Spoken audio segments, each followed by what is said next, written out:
All right, now it's your boy RightGeist back with another RightGeist video, the home of common sense, truth, and funny. You know, the motto: become exceptional or suffer.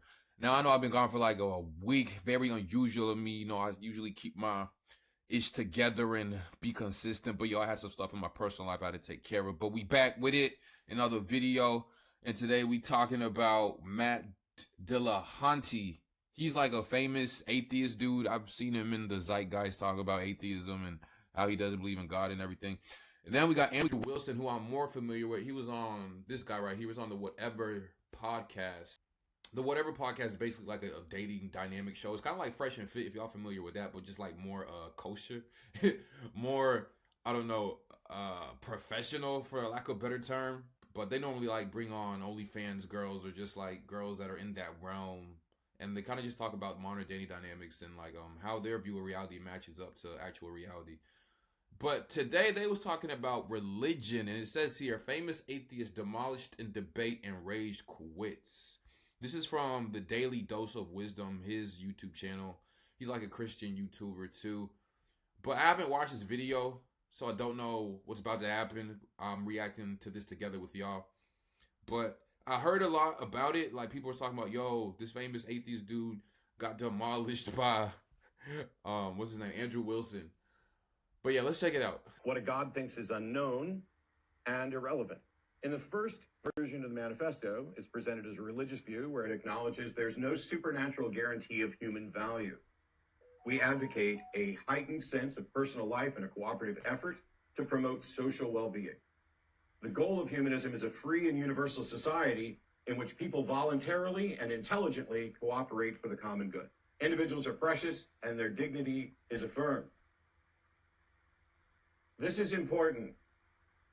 Us, human being, affirming the value of individuals and human beings is more powerful than a God affirming it, and it's infinitely more powerful than a human claiming a God affirms this, which is all we appear to have. Mike Johnson's the new Speaker of the House in the United States. He's homophobic as all get out. He's argued to criminalize homosexuality.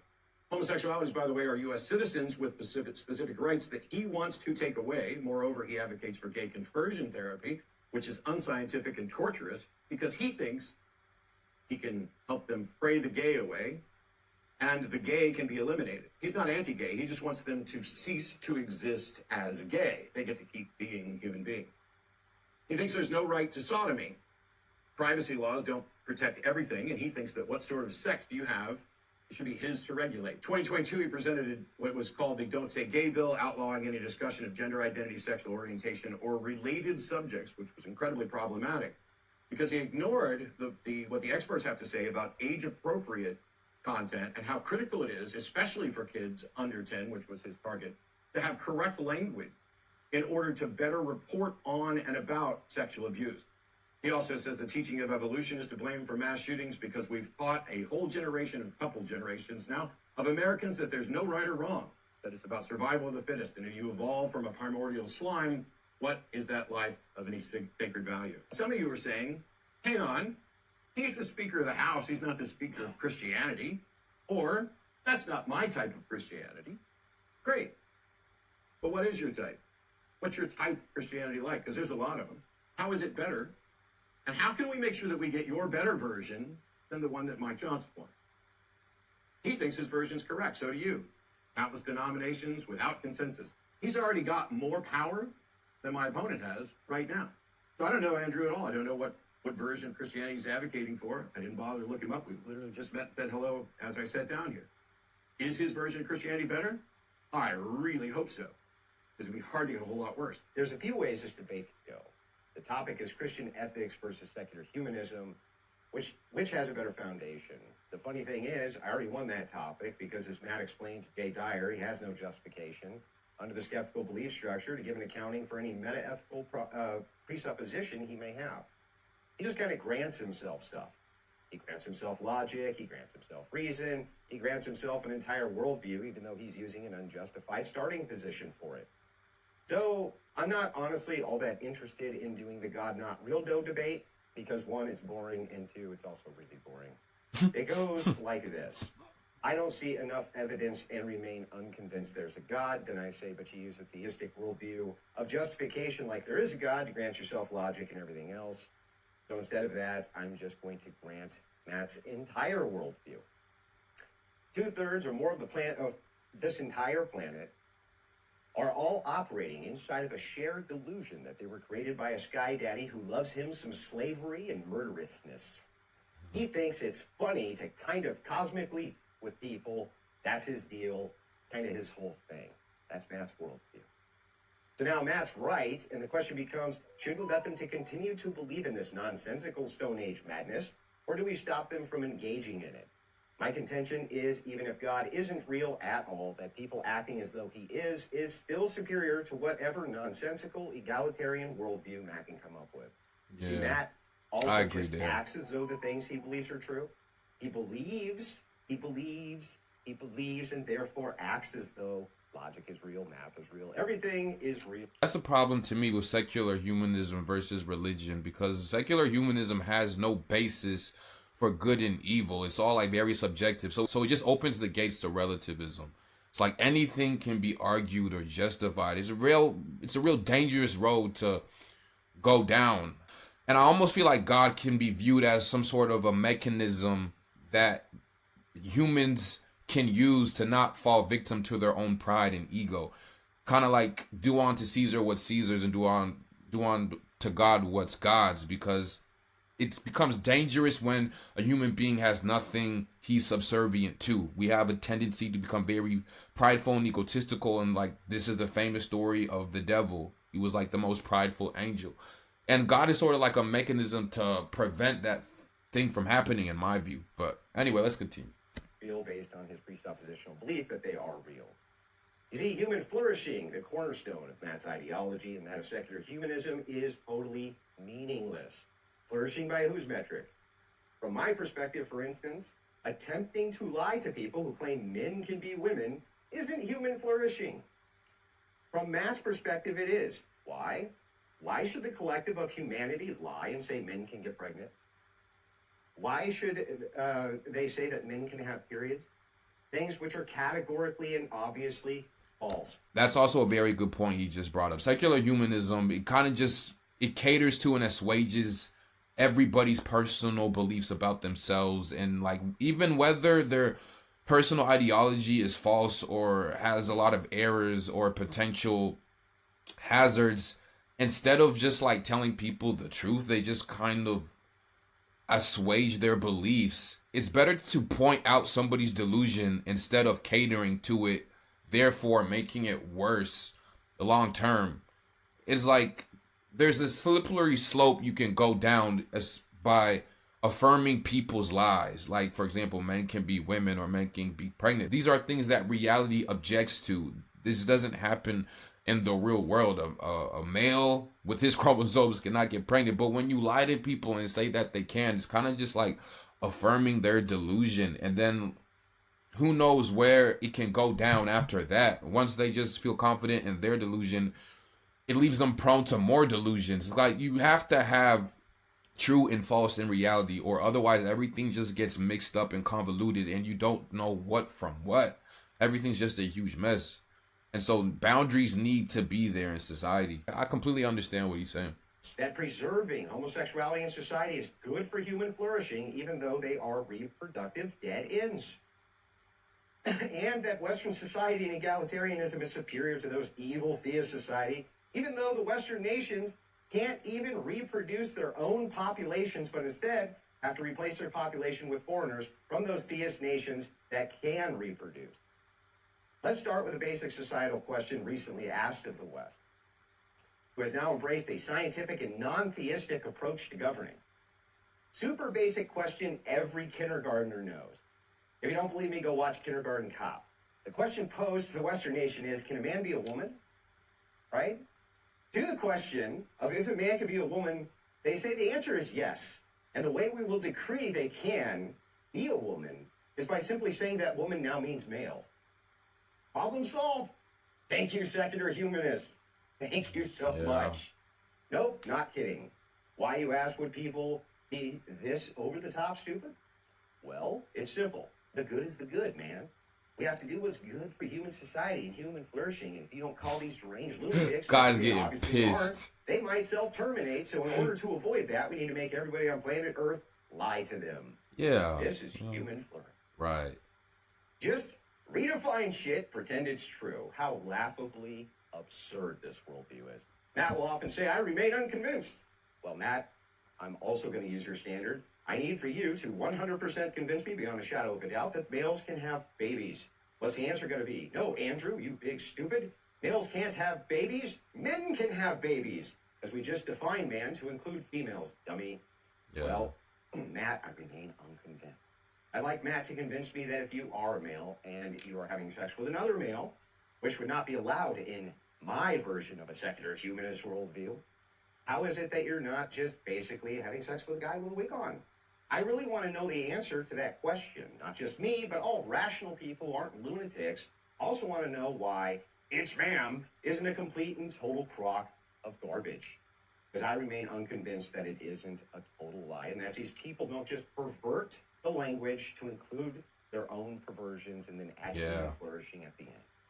Matt has said he wouldn't make a law stopping 9-year-olds from having sex with each other. Not kidding. Now, I know this is going to sound a little bit totalitarian, but I would in fact create laws that made it a crime for a 9-year-old to have sex with their 9-year-old.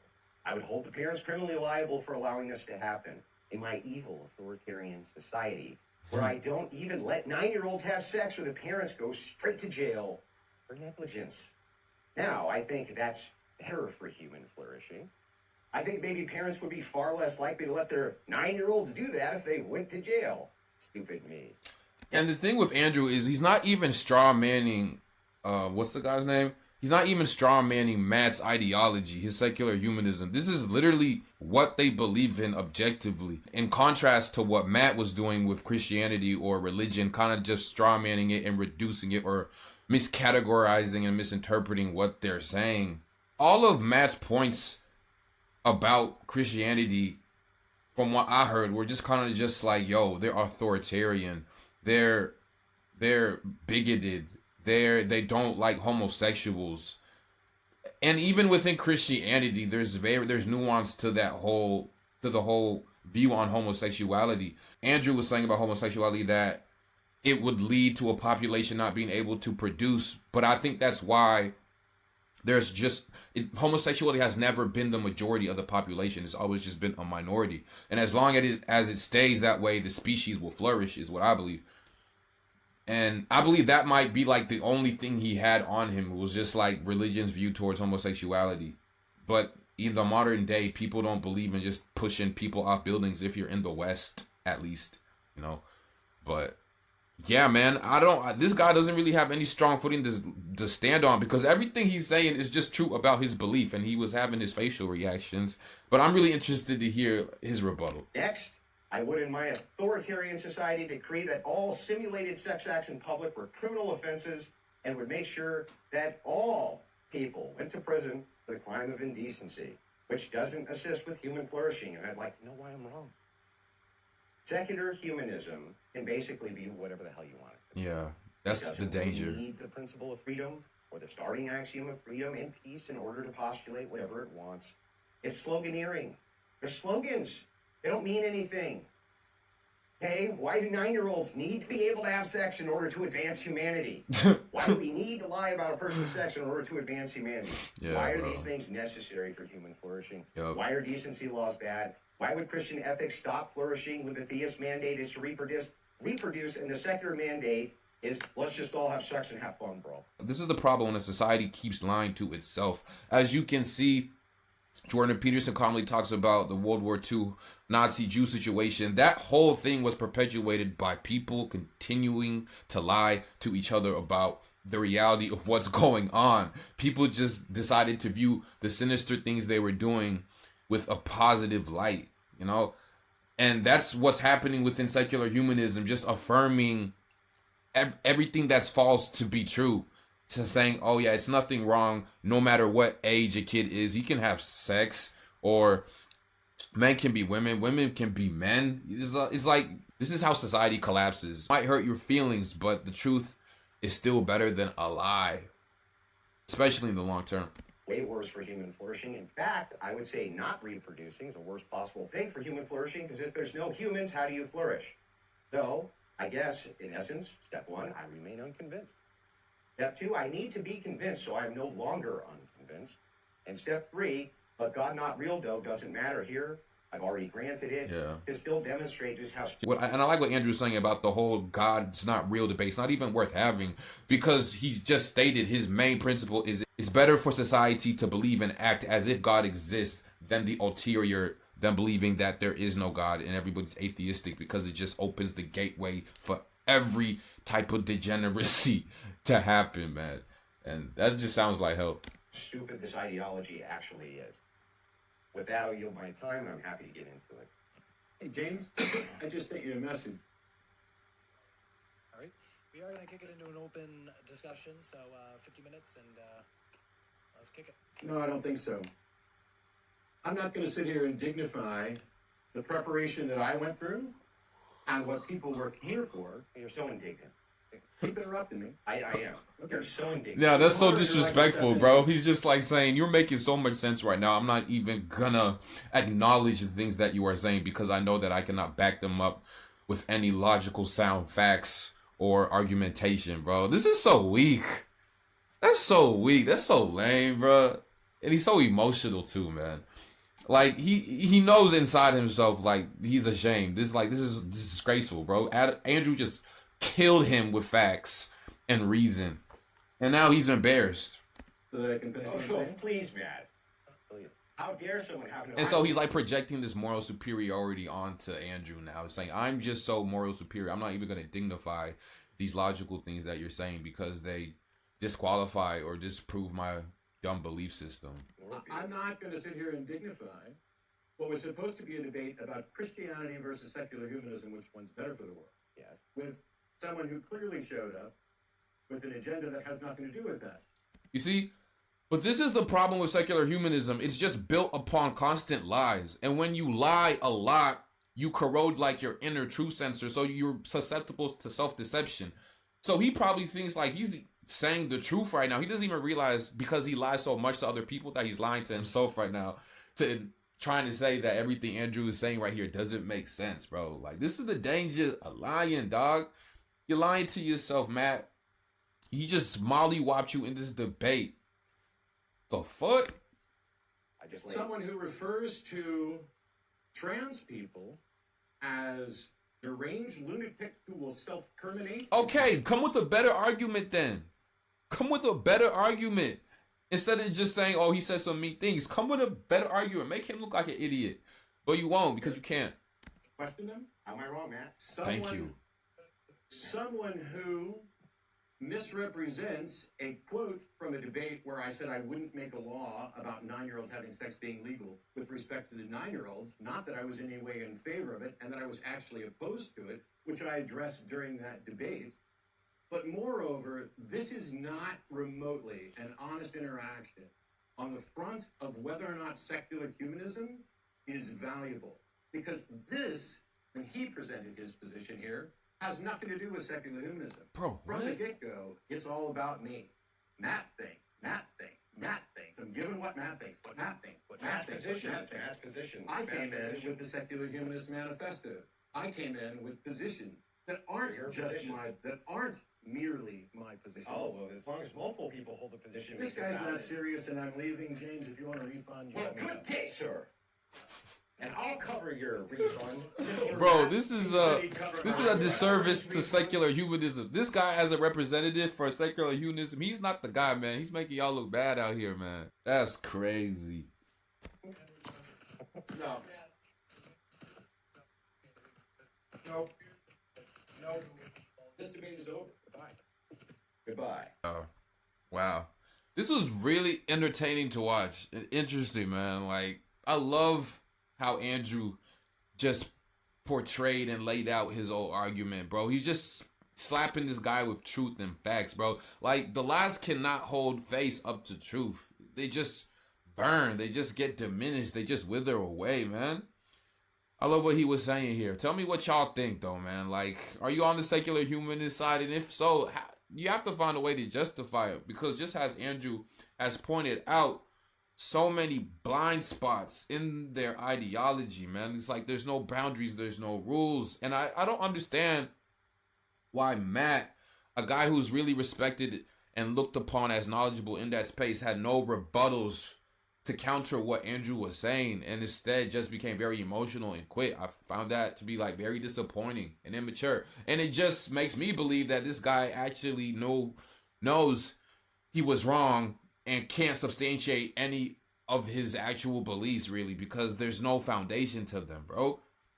And it's like, just because you're embarrassed doesn't mean you should just walk off like that. At least try to counter what he was saying. And maybe that's a sign that you need to further reflect upon your secular humanist ideology, because it can't compare to the religious structure or the religious foundation. You know, like I said earlier, if there's no basis for good and evil, anything is up for grabs.